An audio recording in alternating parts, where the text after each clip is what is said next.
Assalamualaikum warahmatullahi wabarakatuh dan salam Ramadan. Anda bersama saya Muhammad Fakir Aryan Muhammad Fahmi dalam liputan khas sempena Majlis Pelancaran Ihya Ramadan 2025 di SK Kepong.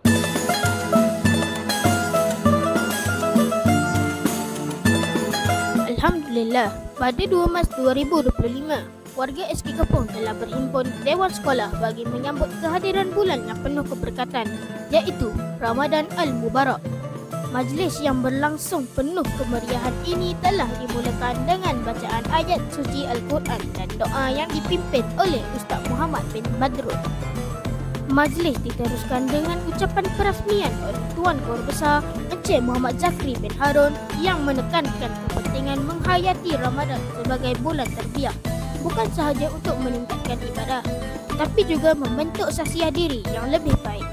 Sebagaimana yang kita siap maklum, kita semua tahu, saya yakin dan percaya kita semua tahu, Ramadan ini adalah bulan yang penuh keberkatan. Okey? Bulan yang mendidik dan dapat mendidik jiwa kita. Okey? Dapat meningkatkan pelbagai amalan-amalan yang kita lakukan. Jadi marilah kita tanamkan dalam diri dengan penuh kita semangat untuk kita sama-sama melakukan ataupun membuat perkara-perkara yang baik, yang boleh mendatangkan pahala kepada kita semua. Turut menjadi tumpuan ialah ceramah khas Ustaz Faharudin bin Ali yang berkongsi tentang keistimewaan Ramadan dan bagaimana kita boleh memanfaatkan setiap saat dalam bulan yang penuh barakah ini dengan amalan yang mendekatkan diri kepada Allah. Selain pelancaran rasmi, program ini juga memperkenalkan beberapa aktiviti yang akan dijalankan sepanjang bulan Ramadan di SK Kepong. Majlis ini turut diserikan dengan gimik pelancaran sebagai simbolik kepada permulaan program Ihya Ramadan.